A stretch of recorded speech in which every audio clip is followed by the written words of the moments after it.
Najibullah Shinwari speaks now. Yawmo mina, yawmo vina, yawmo fikr, yaw nazar دی کابل جان زما زړګی او پیښور زما زیګر دی.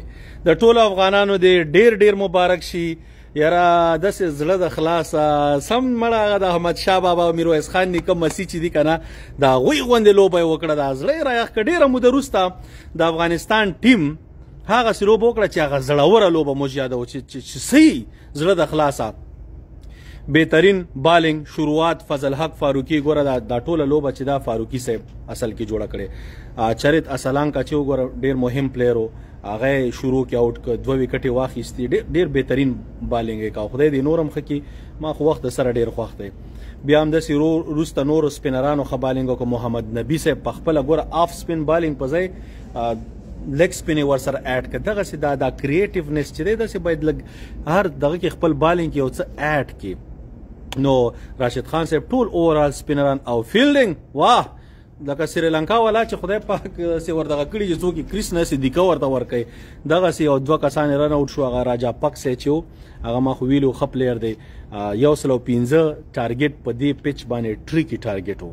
آسان نو مګر رامان الله ګربزیانو ګوره تاسو ته زه یم که نه چمچو ته چې کله موږ نیوکه کوو دا د کرکټ نیوکه ده. موږ چاته ستاسې غوندې کنځلې نه کوو. نو د کرکټ نیوکه کرکټ غوندي غوږ ورته ایږدئ.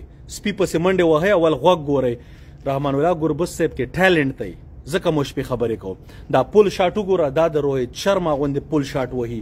دا چې سټریټ شاټ د جاش بټلر غوندې نن مو وکوته او چې داسې تاو شو په تکشانه یې واهه اشپږیزه هغه د ای بي ډیویلیرز و. نو موږ ځانه نه یو لګیا. موږ یو پلیر ته ګورو.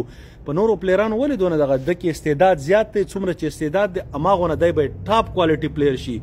څلوېښتو نه پورته یې ورچ کړي چې نورې لوبې افغانستان دپاره وګټي. همداسې حضرت الله زازی هغه خو ګوره همیشه زه غواړم چې T20 ټیم کې ځکه چې هر کله چې وچلېده موږ ته د ښه ټیمونو خلاف هم لوبه ګټي او هغه لوبې زموږ دپاره ډېرې مهمې دي. زموږ دا کرکټ همدغسې چې ښه لوبه وشي ورسره ابراهیم زادران راغی په طریقه باندې دا کرکټ باید نیکسټ سټیپ ته لاړ شي.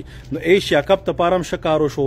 زموږ ګټل هغه 11مه ورکېدل شو چې مونږ څلورم نه ټاپ 4 ته نیکسټ دغه ته زما په نظر باندې تقریبا 70% لاړو 80%. نو هغه نور 2 ټیمونو نه بیا راځي. نورې به ښې مقابلې انشاءالله. دوی نه هیله ده چې همدغسې جم و جوش سره زړه د خلاصه لوبو کې او فینس خو یو جهان مننه ده. څوک چې کرکټ سټیډیم ته ځي ګوره دا زموږ د ټولو خوشحالي ده. کرکټ د مینې محبت لوبه ده. نفرت پال به موږ سوځو دا به ختمو. دا نفرت پال موږ پرمختګ ته نه پرېږدي. نو همدغسې به انشاءالله مخکې ځو. بیا هم ډېر مبارک شه په نور ګیمونو. بیا اوږدې ویډیوګانې کوو ستاسې